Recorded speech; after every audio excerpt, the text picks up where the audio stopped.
Guten Abend Bonsoir und mesdames et herzlich messieurs willkommen et zu bienvenue à unserer notre émission Sondersendung spéciale zu sur Google. Google Google est surtout connu comme leader incontesté en ce qui concerne la recherche sur Internet. Mais il est intéressant de noter qu'il y a bien d'autres domaines encore où Google s'est hissé en position de leader. Le portail vidéo YouTube, le service de cartographie Google Maps et aussi le système d'exploitation pour portable Android. Même les marques de voitures les plus célèbres installent le système d'exploitation de Google sur leurs nouveaux modèles. Il semble que Google veut simplifier notre vie dans des domaines toujours plus variés. Il y a déjà à l'essai des voitures qui roulent toutes seules, des réfrigérateurs qui planifient à l'avance, etc. Mais comment cela se passe-t-il pour les dindes de Noël? Elles croient que le paysan est gentil et bon jusqu'à ce que Noël arrive? Notre paysan Google est-il gentil et bon en réalité? C'est ce que nous allons étudier dans cette émission spéciale. D'abord quelques faits sur Google. Plus de 3 milliards de recherches par jour, implantées dans plus de 60 pays, disponibles en plus de 130 langues. Google, du nombre Google, un 1 avec 100 zéros. Ce serait le nom d'un nombre presque illimité de sites web.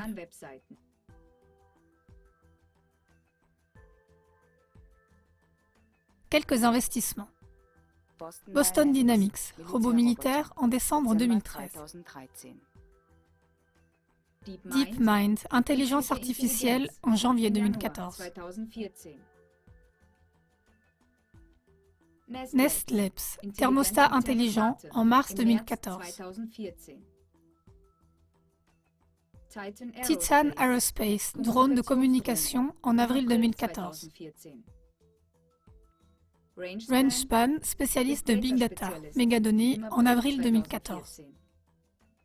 Skybox Imagine, film haute définition à partir de satellites en juin 2014. À présent, le système gratuit d'exploitation d'ordinateurs de Google Android s'élargit. Cela ne se passe pas seulement par son installation dans 80% de tous les smartphones du monde. Et de plus en plus d'appareils de la vie quotidienne vont être connectés à Internet par Android, comme par exemple les tablettes, des voitures, des réfrigérateurs, des bracelets-montres informatiques et des téléviseurs. Du fait que les appareils peuvent être interconnectés, on transmet des informations personnelles de notre vie quotidienne à Google.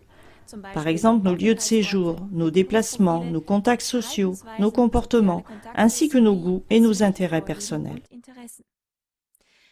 Ce qui nous promet un allègement particulier dans la vie quotidienne recèle pourtant un grand préjudice. Par la technique de Google, un réseau généralisé se développe où tous les hommes seraient constamment surveillés et toujours plus dépendants de la technique. Evgeny Morozov, chercheur expert en ingénierie informatique, l'a parfaitement exprimé. Je ne critique pas la technique, mais je critique la monopolisation du pouvoir par la technique. On devrait inspecter Google d'une manière aussi critique qu'on inspecte Wall Street ou les banques. Dans nos émissions suivantes, vous allez voir jusqu'à quel point ce pouvoir de la technique a déjà avancé.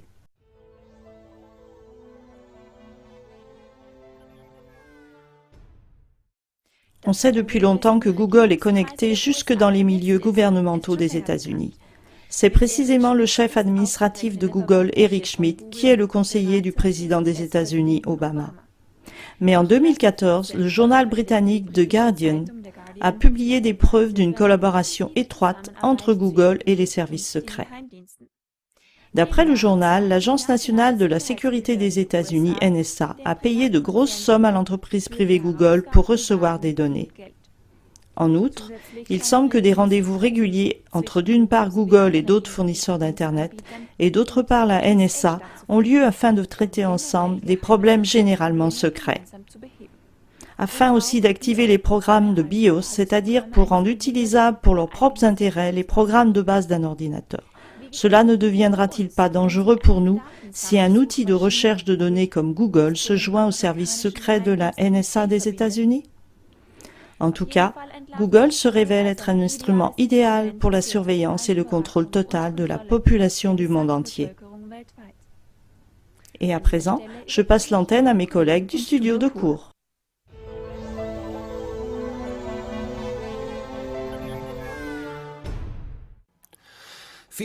Un grand merci à nos collègues de Vienne. Celui qui ferme les deux yeux ne peut guère voir clair. C'est une pensée philosophique d'un penseur inconnu qui nous conduit doucement mais sûrement dans cet exposé. Chers téléspectateurs, Erhard Blank, praticien de médecine parallèle, écrivain et peintre, a dit jadis « On peut garder une vision claire même avec des lunettes ». A-t-il pensé à Google? Nous ne le savons pas. En 2012, Google a présenté sa dernière innovation, le Google Glass. Certes, son introduction sur le marché a été ajournée. Cependant, aux États-Unis, on peut quand même en acheter. Mais chez nous, l'engouement médiatique a un peu baissé. Comme complément du smartphone, le Google Glass devrait nous alléger la vie quotidienne. Il s'agit de lunettes normales qui sont munies d'une caméra, d'un micro, d'un panneau de commande fixé à la branche et d'un prisme de verre.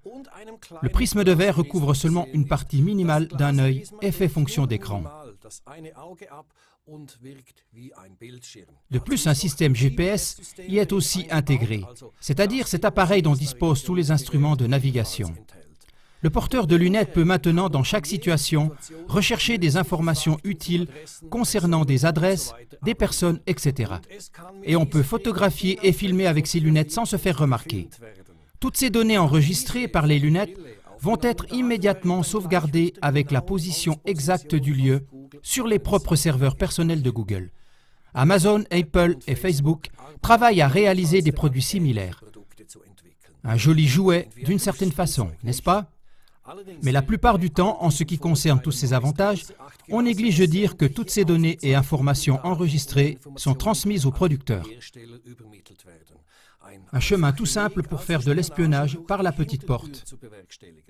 Ce faisant, Google Glass procure une vue plus claire non seulement à l'utilisateur, mais aussi aux grands consortiums américains qui peuvent ainsi avoir plus d'influence sur leurs utilisateurs.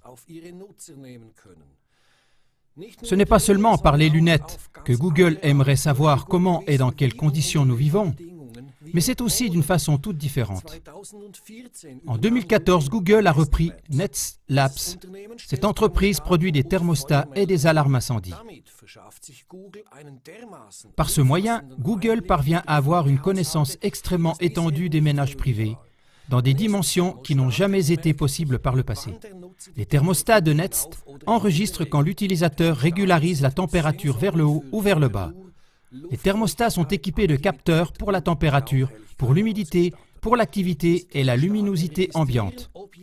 Ces thermostats enregistrent si quelqu'un est à la maison et quand et dans quelle pièce il se trouve. On peut commander ces thermostats par le biais des applications smartphone. Ces thermostats d'ambiance progressent de plus en plus. Pour cette raison, il faut souligner que toute personne qui a chez elle un objet équipé de cette façon révèle sur elle-même et sa vie privée beaucoup plus d'informations que ce qu'aucun groupe n'a jamais possédé sur des personnes individuelles. Les thermostats connectés avec Internet sont un pas de plus en direction d'une surveillance toujours plus étendue. Ainsi, chaque pas et chaque mouvement que nous faisons chez nous serait non seulement surveillé, mais aussi sauvegardé pour l'éternité. Chers téléspectateurs, le problème n'est pas seulement cet appétit insatiable de données.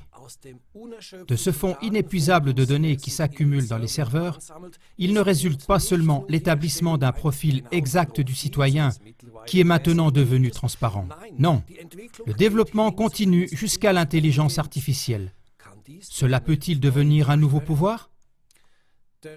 Le géant des moteurs de recherche ne se contente pas de sauvegarder le mot-clé entré lors de toutes nos recherches. Il note également sur quel site et à quel moment nous avons cherché des informations.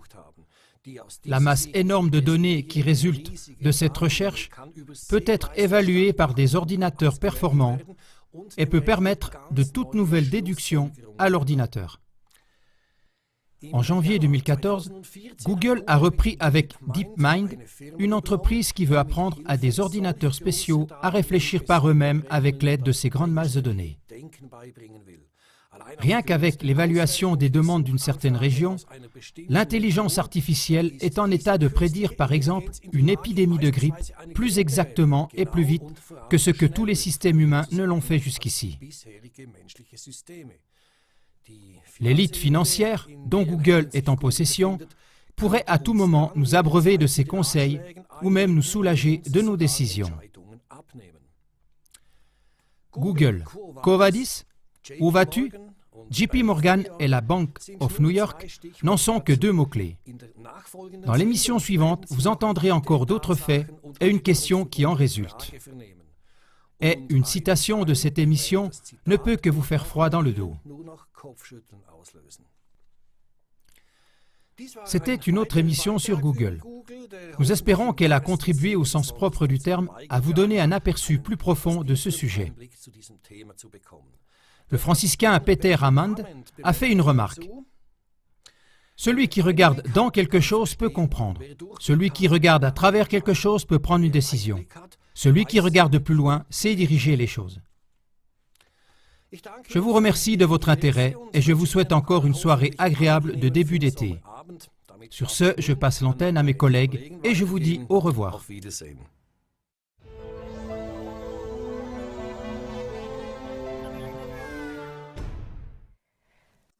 Bonsoir de ma part aussi, chers téléspectateurs. Comme mon collègue l'a déjà annoncé, nous continuons à regarder le développement de Google plus précisément et nous pouvons nous poser franchement la question « Google, quo vadis ?»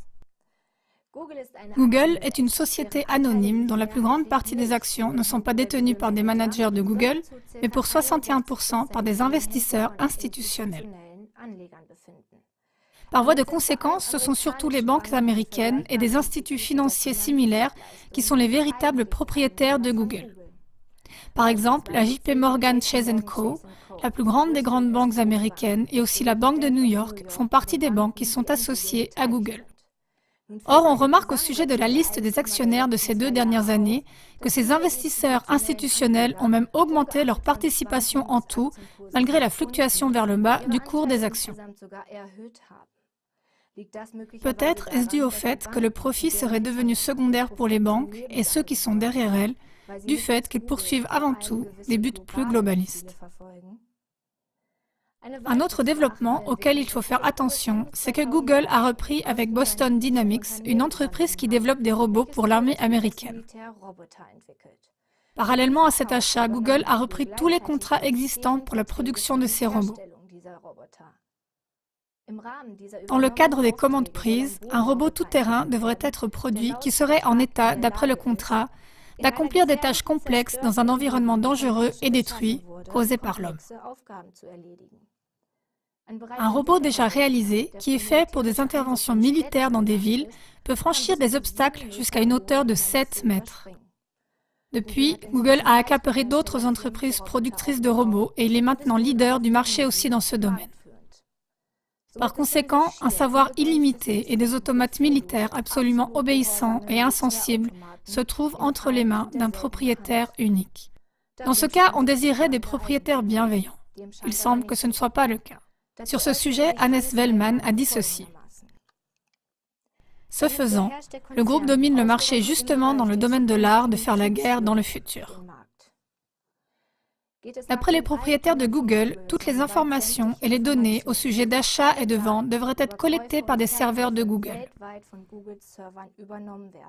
Dans ce cas, un instrument pour l'établissement d'un pouvoir mondial unique se trouverait, conjointement avec tous les moyens de faire la guerre selon la manière moderne, entre les mains d'une puissance unique. Il est grand temps de faire quelque chose contre. Comment ?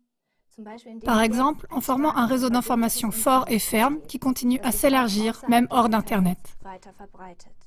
Entrez en contact avec nous. Vous trouverez d'autres informations sous le lien suivant. Merci beaucoup pour votre aide. Nous vous souhaitons encore une bonne soirée. Au revoir. Auf Wiedersehen.